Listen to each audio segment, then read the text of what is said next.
Edition of Game on Hockey, typically Thursday, but last night was bumped due to the University of North Dakota NCAA hockey game. So that's why we are doing a Saturday, or probably a Friday. It's not Saturday. I guess we're hoping it's Saturday soon. Friday, make sure to stay tuned because at 6:30, Timberwolves versus Dallas. So a little basketball action. So we pitch basketball. There will be no UND hockey game this weekend, and we will discuss that. But we welcome that good friend of ours, Mr. Scott Taylor. Hey, Scott, how you doing? Well, I'm doing great. I'm back from Florida. It's a little bit colder here. Yeah. Like 70 degrees colder. And humidity? Windy day in Winnipeg. Sunny day, though. Yeah. I have to say, we needed more of that, the intro that we have on this show, which is Reese Gaber shoots, he scores. Yes, we do. Yes. You obviously. Overtime. What a heartbreaking loss. Did you have the opportunity to take the game in? I did not, but I heard it. That's good to hear because that's also there's many ways. There's a radio station that I listen to quite a lot. Yeah, absolutely you do. And Tim Hennessy did a great job on the call. He does a great job on the call. You know, and we go back to that scenario, and we'll have Dave Starman, our guest this week, and Scott will talk a little bit about this game, of course. But Dave Starman will help us set the scene for what happened last night and give his deep analysis on the circumstances. And then Dave Izzy Marvin will join us at 6:05.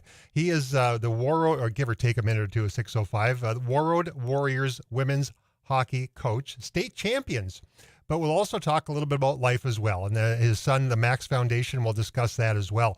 So when we feel down about losses, but the loss last night does hurt, but life goes on, as we're well aware. And we'll talk about the Max Foundation with David Marvin soon. But last night, you're right, Dave. One thing that I noticed in watching the game is this, and listening to Tim do the call on it, it seemed like UND and Notre Dame were playing hockey in a telephone booth. Yeah, there's a lot. It sounded like there was a lot of checking. Yeah, I got to tell you, I was at the Jets game last night, where there was a lot of checking on one side. Which side was that? The North Dakota Notre Dame game, you didn't have a chance to move. Yeah. Both teams remarkably well coached. It's unfortunate that there has to be a loser in a game like that. I mean, we talk about that all the time in overtime sport. It doesn't matter whether it's football or basketball or hockey, even in 10 or 12 inning baseball games, we talk about the same thing, that the teams are so well matched, so evenly matched, work so hard, tried to accomplish the things necessary to win games. And in the end, Notre Dame got the big goal to win it.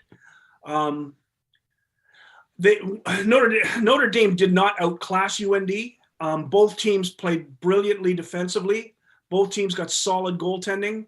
And in the end, it was just one team got a goal and the other team didn't. And that's really what it comes down to.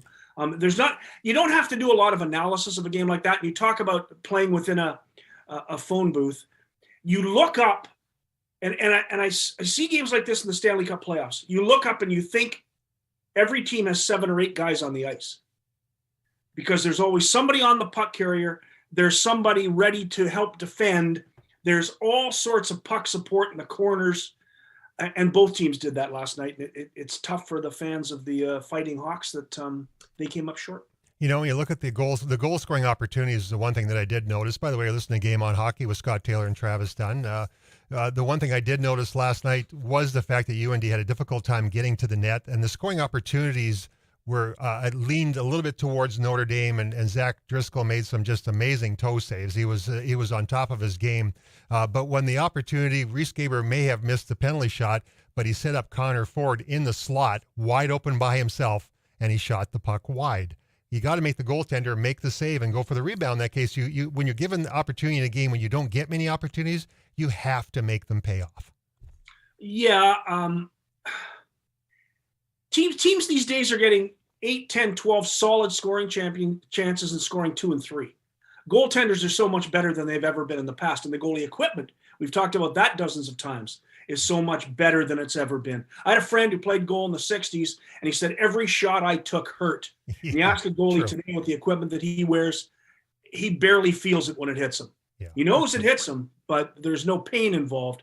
And goaltenders are so good that way. They make themselves so big. So you're Connor Ford, you're looking at it, you gotta put it under the bar. That's the place to send it. Yeah. And I've seen this year so much in the National Hockey League of players only being able to see that little spot under the bar, and it's really hard to hit. Yeah, very much so. Well, and games going on today. Western Michigan in overtime, another one of those Another overtime. another overtime, 2-1 over Northeastern. Again, two goaltenders that will be playing in the National Hockey League probably after this tournament is over. AIC lost to Michigan 5-2. UMass up 1-0 over Minnesota with 4:55 left in the first period. And of course, Quinnipiac and St. Cloud State play at 7 p.m. So it is Hockey Central. A little bit of basketball going on as well. But you mentioned that we're waiting for Dave Starman to hop on. Maybe we'll take a break and come back when Dave does join us. But you mentioned you were at the Winnipeg Arena last night. Not called the Winnipeg Arena anymore, but I will call it that. Ottawa Senators. How and why did they beat the Winnipeg Jets? I don't know how you come out flat when you're in a playoff race. And the Jets had created with a month of pretty good play. They'd been 6-3-1 in their last 10. Certainly not spectacular, but pretty good. They'd won 2 in a row. They looked like a team that had an opportunity to not only to beat Ottawa, not a very good team, beat Columbus, not a great team, and then play Arizona and probably beat them on Sunday, to put themselves really in a position to chase down those teams ahead of them in the standings. And last night they were flat from the opening. They scored kind of a fluke goal. Morrissey came down the wing, tried to pass it in front, deflected off a Ottawa defenseman and went past Anton Forsberg. And after that, the Jets really didn't get close again until they pulled the netminder down 4-1 with 3.5 minutes to play, and Kyle Connor scored in the short side. And then they gave up the empty netter and ended up losing 5-2. It was a really sad night, I think. They didn't have any net drive. When you're going to play dump and chase against a team that lines 4 guys across the blue line, you better do the chase part. And there wasn't enough chasing. A lot of dumping, not a lot of chasing. And they really were never in position. Nobody was around the puck, around the net. And they probably had only 2 really good scoring opportunities other than the 2 goals they scored. And that's not going to be enough even against a team like the Ottawa Senators, which were 22-35 coming in, not a particularly good hockey team. And I'm just really disappointed having to watch those fans walk out of the building when Ottawa made it 4-1 in the third period. It was just a huge letdown. Yeah, they still have a hope, but they have to win tonight against Columbus, and they have to win against Arizona. And we've seen how Minnesota bounced back after their tough run. They've started to play better. And by the way, I have to make an apology. Yeah. I didn't think for a minute Marc-Andre Fleury would be in Minnesota. Well, yeah, and surprised a lot of people. Yeah, that's the way it is. And you, like you have said, it's the Stanley Cup playoffs, or as they call it, goalie. And obviously, it made their goaltender play a little bit better with that. Obviously, his shutout while Fleury was sitting on the bench. Well, don't you love coaches though? All season long, oh yeah, we love Capo. We love Capo. He could be our guy. We love him. And in the end, he wasn't their guy. Yeah, you're absolutely right. Yeah, that's right. Well, you know what? It turns out that I forgot to send Dave Starman the email with the Zoom, and I can't find his email. So what we're going to do is this. We'll take a break. When we come back, we'll fire this Zoom invite off to Dave Starman, and then we'll come back. We'll have Dave Starman, right? We hope. It's technology, yeah, because I can't be the only face people see. That's exactly right. Okay, there we go. Coach Starman. Okay, you got it. Well, we're going to send this off to him, and he'll join us. We'll take a break. Well, this is Game on Hockey. This is not rocket surgery, as they call it. This is a hockey show on a Friday night in Fargo, North Dakota on the mighty 790 and 104.7. We'll take a quick break. When we do come back, we hope to have Dave Starman. We'll take a break from the Nilles Law Firm Studios. Come back and join us.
Slaggert was in a great spot to prevent Driscoll from possibly getting over to the far side of the net if he had to, but not in a position where it would have been illegal. I mean, it was one of the best screens I had ever seen in my 19 years doing this, and that was one of the major reasons why Notre Dame got that goal.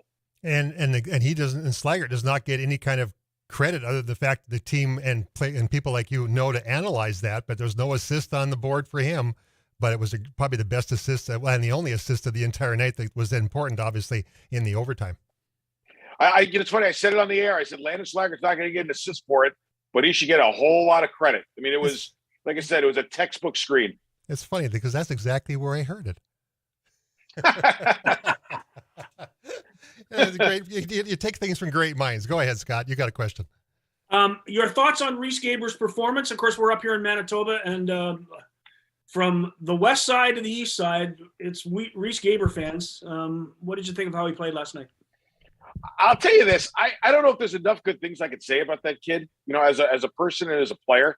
And I've told the story on air a couple of times about how he left Dubuque with the notation of the signature saint. And everybody who comes into Dubuque from now on in has got to live up to what he did there, both on the ice and off the ice, and the kind of human being that he is. And I thought last night he had a little bit of a slow start, and then he started to put it into high gear. And to me, he played the kind of game where he was like, I'm going to put this team on my back and carry it, and hopefully we'll figure this out. Because his line, I thought, did the most damage throughout from the second period on in terms of being able to get the next goal or potentially snap a tie, whatever the case was.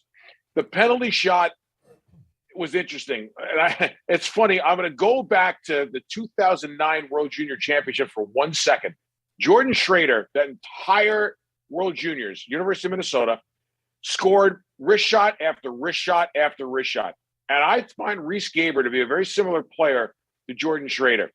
And to me, Gaber coming down the right wing side, when he goes downhill, coming off the right wing side, I find him to be as good a goal scorer as Brock Besser was when he was at North Dakota. And I look at the penalty shot and I say to myself, I think that when he was taking that penalty shot, he took away his own strengths in the approach that he took to the net. And I'm thinking to myself, if he came straight down with speed and got the goalie to back up a little bit, he probably would have had a whole lot of room up top to bury one. And, again, this is in hindsight, and maybe he was looking at the goalie a little differently than I was, or had a hunch based on how the game was going. I thought he played really well. I was just really surprised on the penalty shot that he didn't play to what I perceived would have been his strength. But I'm one of those guys who believes in you always have to do what you do best in the penalty shot. I love guys who stop dead and take a slap shot because that's what they do. But there are so many players who come in off the wing and have two or three options to score, as opposed to the player who takes it right down the middle and either has to make the deke or try to flip it or try to go 5-hole. And they all look weak to me as opposed to when players come off the wing. Scott, I'll tell you what, as a former goalie, and here's the thing, I didn't stop many shots anyway, but here's my thing. As breakaways, I did fairly well. And my feeling on a breakaway was this. If a player came down and had the puck out in front of him, I always felt like I had him, just because of the fact that when the puck's in front of your body, you can't really do much with it. When a player came in and kept the puck on his hip, I always felt like that was going to be a little bit of trouble, because now I knew that the player had some options. And when a player would come in from a little bit off dead center to be able to drive the net, that's where I found it a little bit more challenging, because now there was at least the allure of some options for that player. When they come down so far wide, to me as a goalie, let them do it, because the wider they go, the better chance I think the goalies have, especially today's goalies who are 11 feet tall, the better chance that they have of cutting the crease and cutting the hard area in front of the net in half and forcing the shooters to either try short side or to have to come through them, which I don't think is ever a high percentage play. That's the voice of Dave Starman. You're listening to Game on Hockey on the mighty 790 KFGO and 104.7 FM. Dave, the one thing that UND did not get a lot of, as Scott prefaced, not a lot of scoring opportunities, but I have to say this. The Reese Gaber made the nicest dish to Connor Ford in the slot. The best opportunity UND had all night with space and time, and he missed the net. Now, Scott did say he was trying to go top shelf, which he probably had to because the size of these 11-foot tall, 12 feet wide goaltenders trying to make the perfect shot. But, from the analyst perspective, would it be better to get the shot, make the goalie make a save and look for a rebound, or do you try to make the home run right there? Travis, I think it's a really good question, and I'm going to answer it in two ways. Number one, not having been a scorer or not having been a forward, my first thought would be is, in the simplest form, try to get the puck to the net and shoot the score, right? But There's another part of it now where if you don't think you've got a great chance to score on your first shot from where you are, then the pop is probably a great play. The pass off the pads, it's probably a pretty good play just to create a second and third chance. I'll tell you this, North Dakota, I thought all season long, was a pretty good second and third chance team. But Connor Ford is a veteran guy who has probably scored a bucket full of goals from right where he took that shot. And if he trusted his hands to shoot the score there, then I would defer to him in allowing him to try to make the best play that he possibly could have made in terms of a first scoring attempt, based on the fact that he's probably done it 100 times. Yeah, goal scorers know what they're doing. I never scored one, so I wouldn't know what to do. And you being a goaltender, that's well said. Notre Dame and Minnesota State tomorrow night in Albany. You're on the call. A defensive team against a veteran team that's a little more offensive. Do you see a plethora of scoring, or do you see the same thing you saw last night? I would, excuse me. I would say the over and under for goals in this game is probably 3.5, and I would say that if it's a penalty type of game, then maybe that changes because both teams have power plays that can be pretty effective. I think a couple things will keep the goals against down. Number one is Dryden McKay. He's pretty good at this. Yeah. And Matt Galita is a pretty solid goalie too. Both teams can defend really well. I think where the difference in this game is a little bit. I think that Minnesota State is a really good forecheck team. I think their puck placement is pretty good. I think they put pucks in places where they can get it back. And I think they can create off of that because of how big they are, how smart they are, and because of how skilled they are. Now, let's turn that around for a second. Notre Dame, to me, is really one of the better teams at taking away the line. They don't stack it. They don't pack it in at the defensive blue line. But with the way that they position themselves to defend from the red line to the defensive blue line, it makes it really hard to get through. It also makes it really hard to put pucks in and go get them because of how they take away space as you approach those dumped in pucks. So Minnesota State can have a great game plan of keeping pucks on the rail and putting it behind the defense and trying to put them in areas where they can create races. But then comes the part two of, are they going to be able to get into those areas and retrieve pucks and go to work? Because I think they're a pretty good low to high offensive team. Well, we won't ask you to make the prediction on who wins tomorrow night, but we appreciate you jumping on board, taking time away from your busy day of catching up on your real job. I saw the Twitter pictures of what you're doing today. You don't just do this hockey thing all the time. We know that. But, hey, it's a pleasure having you on board. We all hockey season long. Have a great call tomorrow night with your good friend Ben, and we'll enjoy watching every minute of it. Always appreciate you having me on. Thank you, gentlemen. You got it. That's Dave Starman. Tomorrow night, the big game in Albany, New York. Well, we'll take a quick break. When we come back, Rick McConnell, he's going to be joining us from the Pilot Mount Hockey Academy. So we'll take a quick break from the mighty 790 KFGO studios, the Nillis Law Firm studio, and 104.7 FM.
The coaching is horrible. Welcome back on a Friday night edition of Game On Hockey. Typically Thursdays. I believe the remainder of the season will be Thursday nights, Paulie.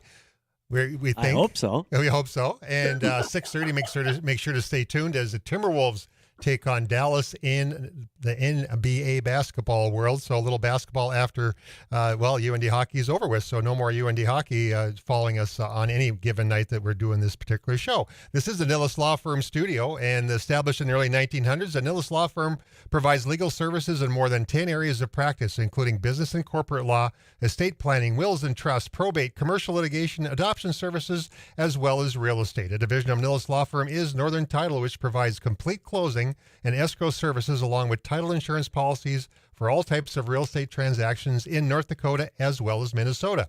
Call Nilles Law Firm at 701-237-5544 or look them up on the World Wide Web at nilleslaw.com. And with that, we open the gate. Pilot Mountain Hockey Academy, Rick O'Connell. How you doing, my friend? Good. How are you? It's a beautiful Friday night. Go ahead, Scott. Fire when ready. Tell me about your team. How did it finish up? Well, we were in Penticton last week, and we knew going in we had our hands full, and as expected, we did. We took one on the chin the first game to a OHA team that was finished sixth in the regular season. So we finished 10th, so we ended up playing them, and we didn't do very well. Again, a lot of my kids hadn't been to BC. They hadn't traveled for 2 days on a bus, and that's all excuses, but we didn't play well. We lost to a better team. It's simple. We regrouped, and played the third place Notre Dame Hounds, who we'd played a lot over the winter. And actually, the kids played very well. We lost 5-3. So I was quite pleased with the effort. We bounced back and actually pushed them. They kind of thought we could do something there, and kept it within 2. So we ended up, after those 2 games, we ended up pushing ourselves into the top 8, only by losing by 2 to them. So unfortunately, our next team, we played Delta. They're the number 1 seed, and they're a fantastic hockey team. They beat us 10-3, I guess it was. But to be honest, they were beating everybody else, or most of the teams, by 14, 15 goals. So I was pretty happy with my gang just to hang in there, and lost 10-3. So, but hats off. They're a tremendous hockey team. So overall, we didn't do so well, but on the wins-loss record. But I think the kids, we competed out there fairly well. It was a good eye-opener for a lot of my kids and parents to see there's a lot of good hockey players and a lot of good teams in the hockey world, and kind of what they were up against. So overall, it was good. We've improved from day one. My kids have improved, and that's what we're all about. So. And now the regular season is over, playoffs are over, and now you're going into the time when it's just skill building, right, for the next month or so? Yeah, pretty much. So we may have a couple exhibition games. It depends. I've got a lot of kids off to junior camps and whatnot. So, but yeah, we're doing a lot of individual skill development with breaking down things with kids individually, which is really important at this time. It kind of gets them ready for the junior camps they're going into. And then we're also heavily into recruiting now. It's a big part of our next 2 months. We're going to be really pounding the pavement here, trying to find some to regroup and get a whole new crop of kids in here. Well, it's not just you though, too. You're adding a team next year. Yeah, U18. Now, are you going to stick with the U17s? Is that going to be your? Yeah, I'll stay here for another year, Ernie and I, and I'll just take it year by year. But I think they're in the process right now of whittling it down to hire a new U18 coach. So that's a lot of recruiting for a small academy in rural Manitoba. You got a lot of work to do. How many players do you have to replace? Well, a lot of them. It's just like anything else. They're not all going to be coming back for different reasons. But yes, I'll probably need 15, I'd say 14, 15 for my group.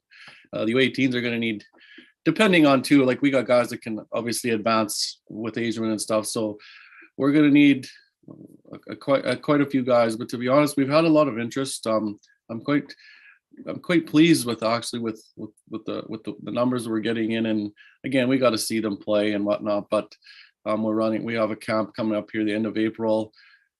And we're going to go out and start watching a little bit of, there's a lot of tournaments and stuff going on, and we got scouts going around and working for us. So, but yes, we got our work cut out for us with 4 teams. We got 20 girls we need, well, give or take, because obviously there are some kids coming back too, but Lots of holes to fill, lots of spots open. And with the U.S. border opening up, obviously from the traveled north perspective, that has to make things significantly easier as well. Yes, that definitely helps. And in fact, we're getting. Last year we didn't get a lot because of COVID, and everybody knew they couldn't travel. But this year we've actually got some interest. We actually had a kid in here from West Virginia skating the last couple of days with us, and people go, "Holy man, West Virginia to Pilot Mound!" But we are getting our name out there. People are starting to recognize us, and we'll take them from anywhere if they're interested in being a hockey player, want to work, committed, good kids into school, and put it all together. We're willing to take a shot at them. Well, that's great. That's Rick McConnell, the U17 coach, Pilot Mound Hockey Academy. Great having you on, and we'll have you on again 2 or 3 more times before we wrap this season up. But glad you're getting into the season of seeing players grow, move on, and then finding new players to be recruited, whether it be North Dakota, Minnesota. Pilot Mound Hockey Academy, great place to go, right, Scott? Oh, no question about it. And go to pilotmountainhockeyacademy.com if you want to sign up. They're looking for players, obviously, and you'll never find a better coach than Rick McConnell. Thanks, Rick. Hey, thanks, Rick. Well, I'll take a quick break. Thanks, guys. This is Game On Hockey. When we come back, we'll be talking with David Izzy Marvin.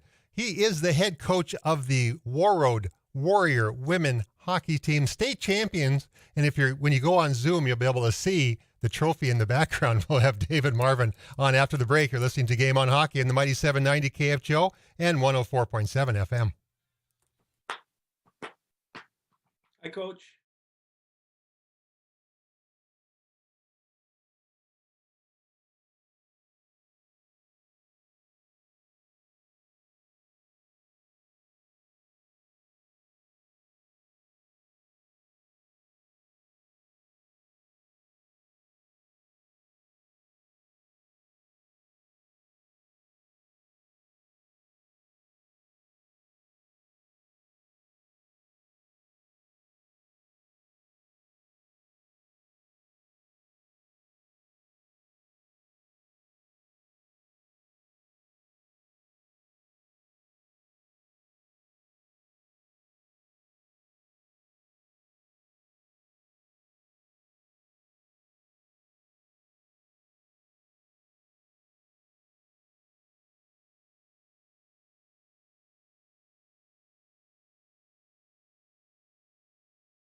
Studio, KFGO, AM and 104.7 FM based out of Fargo, North Dakota. Game on Hockey every Thursday, but this is a Friday.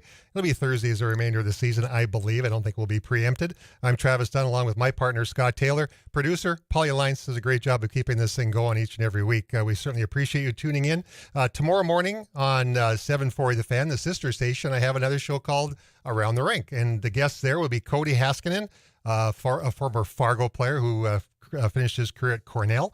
Rick Zombo is the new head, or not the new head coach, he's the head coach of Lindenwood, the latest addition to NCAA Division I hockey. And Rick Zombo, a former UND player, will be joining us tomorrow morning, as well as Paul Edmonds, the play-by-play voice of the Winnipeg Jets, to take a little conversation on how the Jets are doing. And a guy that tried out for the Winnipeg Jets is our guest. And we have a secret person joining us, and I'm going to let David Izzy Marvin introduce her. We won't play the cards until David does that. We'll start introducing the head coach of the Warroad Warriors women's hockey team, the state champions Warroad Warriors. Hey, David, welcome to the show. Good to be here, Travis. I like the sound of that. Yeah, you can get very used to that. But with that, I'm going to have you introduce our surprise guests. When you say the Ohio State University, this young lady will be saying the Ohio State University national champion for the rest of her life. How awesome is that, David? Wow, it's really awesome. And get a little emotional. Quinn's a good bud. And I watched the games last week, and they got a hell of a team. First national championship. Proud of you, Quinn. With that, we introduced Quinn Coonson. And obviously, it's very emotional when you help coach these young ladies all the way through, and you're very passionate about women's hockey, and that's why I wanted to have you on, Dave, just not only to talk about Warroad, but women's hockey in general and high school hockey and how important it is. Quinn, give me a synopsis of what kind of a coach, and don't start crying, what kind of a coach is David Marvin? Yeah, Dave gives us, I don't call him Dave, but No. Izzy gives us quite the opportunity up in Warroad, and I was always so grateful to be a part of such a great team. We had 2 state championship runs, and I couldn't get it done for him, and that was always one of my biggest regrets. But yeah, just the program up there, we get treated amazing. Girls hockey is a top priority up there, and we had everything we ever needed, and I've always been so grateful for that. Coach, you talked about how important girls hockey is in Warroad, that it gets treated the same way as the boys do, and that they don't want for anything. Quinn, would you say that that's the truth, that he wasn't lying to anybody when he made that statement? Yeah, absolutely. We have everything. We have a great weight room. We have, the best ice sheet. Our practice is a great practice block. There's no differences. We get all this cool swag every year.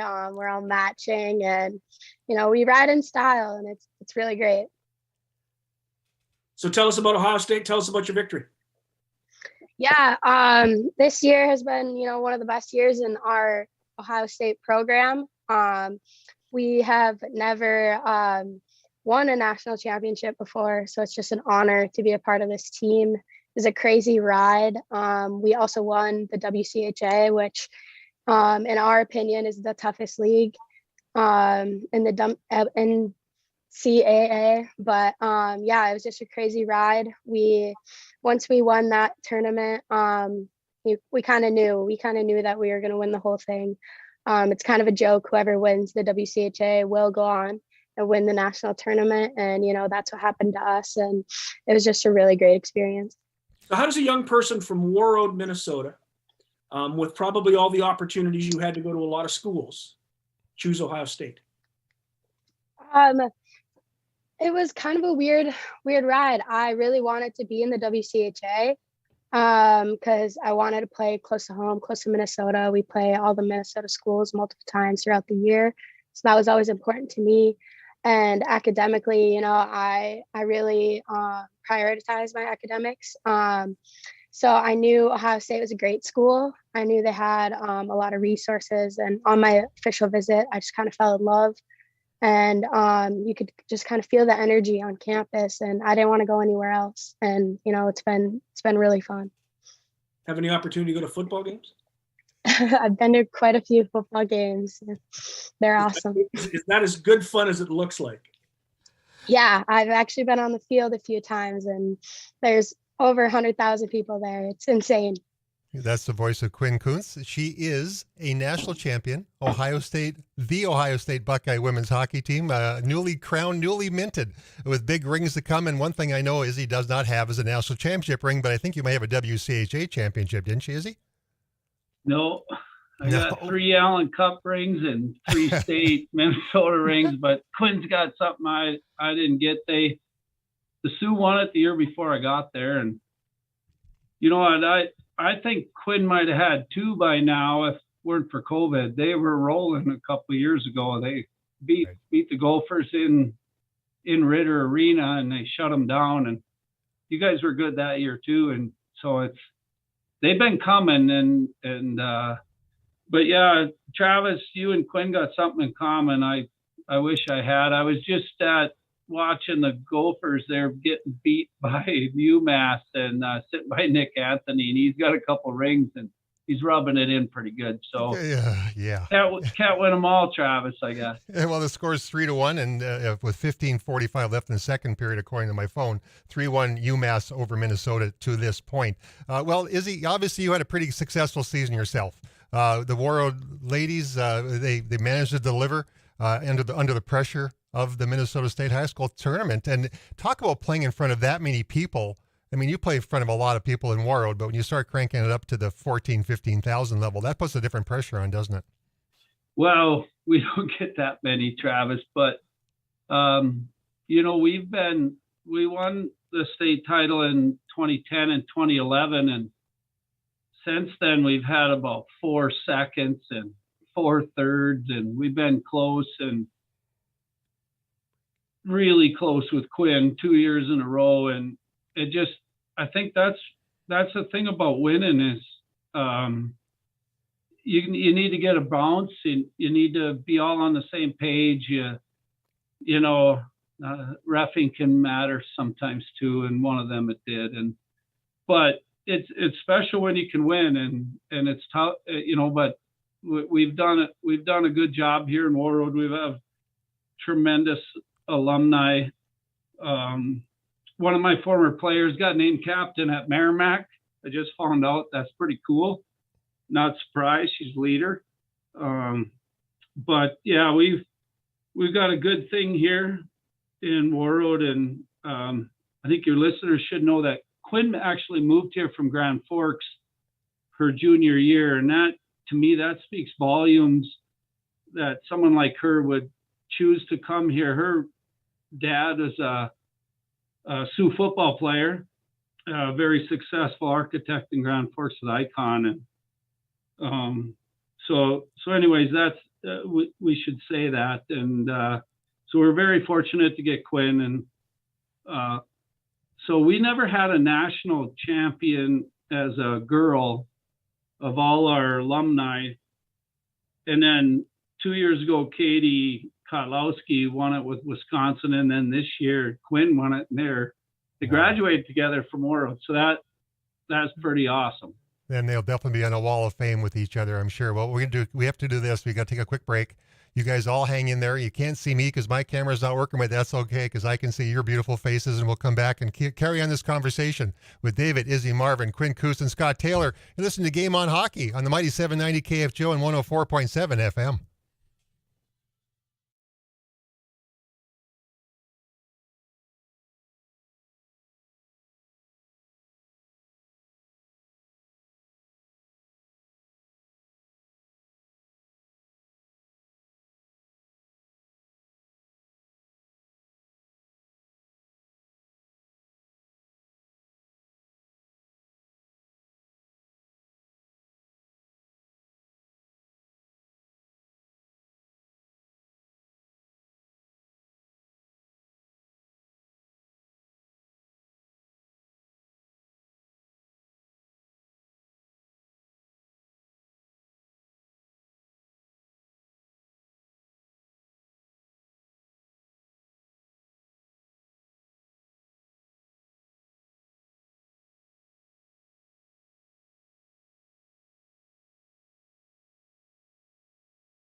Balagas, Yeah, Manitoba welcome Hockey Hall back of to the Famer. Nils Law Firm studio on the campus of 7090 KFGO and 104.7 FM. This segment brought to you by the Golf Center in Grand Forks. It's been around for 35 years. Custom club fitting, paying PXG Titleist, as well as TaylorMade, as well as custom putter fitting. They also have SkyTrack. Well, we're going to be outside hitting golf balls, but you can still use SkyTrack for launch monitors as well. So the guys up there have all the equipment as well as, the clothes you need to play golf, because we've all played it in the spring up here, and we play in snow, in rain and heat, all in the same round many times up here in the North Country. And so they have a full line of clothing to go with that as well. Weatherproof, you name it, the gloves, all the stuff to keep you warm and keep you on the golf course. Stop into 3001 South Columbia Road in Grand Forks or call 701-775-0019. Brian Leach and the guys will take great care of you. That's the Golf Center in Grand Forks, North Dakota. And Izzy, we're going to talk, change the subject just here a little bit. And hockey is life and life is hockey. Your family has seen a little adversity over time, and the fact that the hockey community supports the hockey community, I'm sure you've been through those things, obviously, in the past 2 or 3 years, that you've leaned on that hockey community quite a bit. But you're now giving back with the Max Foundation. Can you please explain? Well, I'll try to. Yeah, try. Do the best you can, my friend. Yeah, so last night I was trying to watch a Sioux game, but the Max Foundation was invited to the Wild game last night. They did a mental health, mental wellness. My son took his life from suicide, and Quinn was his classmate, and it is tough. But so we formed this Max Foundation, and we give back, and through trying to just preventative ways. We've got a hell of a program in our school from the Winnipeg Jets, Rick Rippon's Project 11. We're spreading awareness and doing the best we can with that. So maybe save one family from going through what we do. It's real. It's a little over 3 years. It's tough. Affects everybody. Travis, your old teammate Conway, my cousin, he's our leader, and he was at the XL last night, and the Max Foundation had a booth and promoting it. And unfortunately, Quinn knows my story too well. Yeah, absolutely. A very emotional story. And one thing, Scott, we've talked about this. We had Tim Madigan, who, goes back a long, long way with me. And we talk about the benefits of sports, the family aspect of sports, but there's also the mental health side of sports as well. And you see it every day as a journalist, don't you, Scott? Well, yeah, and I'm pleased that Project 11 has been able to get involved with the school in Warroad and become part of the program there, because I know that Craig Heisinger, the general manager of the Manitoba Moose and assistant GM of the Winnipeg Jets, has worked very, very hard on that program, because he wasn't Rick Rippon's dad, but he was Rick Rippon's friend. And suicide affects more people than just the family. And I know that every time I talk to Craig about Rick Rippon, he's in tears. And it's a very, very difficult thing for people outside of this tragedy to understand, but it affects more than just the families. It affects the friends and teammates of the people who are involved in it. And I just think it's tremendous that the Max Foundation and Project 11 have gotten together. I think it's just great. Well, Quinn, winning national championships, all that stuff's special, but the family aspect of sports is so important, isn't it? Yeah, that was really our theme this year. We'd always talk about family, and it really is a family. As a family, when I was in Warroad, playing in Warroad, we always felt like a family. We always talked about it. And mental health is so important, especially for athletes. It's really hard. And the fact that people are speaking up and being active on social media and making it more normal to share their story is really incredible. And it's such a great thing. David, by the way, you're listening to the Game on Hockey on the mighty 790 KFGO and 104.7 FM. It's a tough story to tell, Dave. But like you said, if you can impact one person's life somewhere down the line, that is such a huge, monumental task, but yet so rewarding. Has to be, right? Well, it is. I got a little emotional seeing Quinn. You know, she held my hand through all that with my son. So, but yeah, we know we're doing good things. We know we're helping. It's a big battle, though. It's a big Yes, it is. battle. I just more read so than we've ever realized, right? I mean, Scott, same thing. You know, that we never. Mental health is not something you talked about. You stay in your dark room and stay away from people, correct? You know, as a player, Quinn, same thing. You don't share those thoughts and feelings. But now it's becoming so much more forefront for everyone. It's not. You shouldn't be embarrassed to speak up on that, right, Dave? Well, I think it's changed. You saw what Carey Price did, and just recently, a football player at Ohio State that Quinn talked about was on the Today Show. Yeah, and those are great things. But then the soccer player, took her life that reached every college athlete. So Stanford, yeah. So we got lots of ground to make up. But so talk about this. Talk about the website. We got 2 minutes left here, Dave. Izzy, tell us about how people can go online and how they can help through the Max Foundation. Yeah, go check it out. Some really powerful testimonials on there. Max Foundation. Follow us on Instagram and Twitter, and there's lots of places. Travis, are you in Fargo or Moorhead? I live in Moorhead.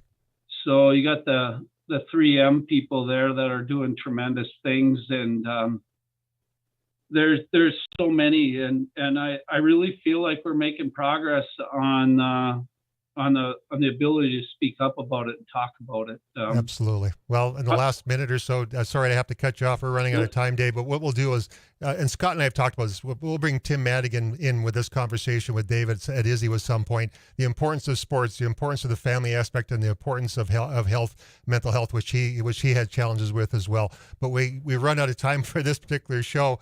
Game on the Mighty 790. Quinn, congratulations. You are the Ohio State national champion, the first team in Ohio State women's hockey to win a national championship. That's pretty awesome. Dave Izzy Marvin, coach of the World Warriors women's state championship hockey team, and my good friend Scott. Another great show in the books, and a very powerful one, Scott.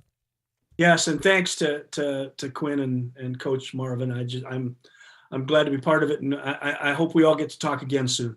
You got that. Thanks, guys. Appreciate it. We'll do it again. Izzy, we'll talk to you soon. Congratulations, Quinn. Well, wrapping up this show on a beautiful Friday night in Fargo, North Dakota. This has been Game On Hockey. Make sure to join me tomorrow morning around the rink. Great guests. And for my friend Scott Taylor, for Polly Alliance, you listen to Game On Hockey on the Mighty 790 and 104.7 FM.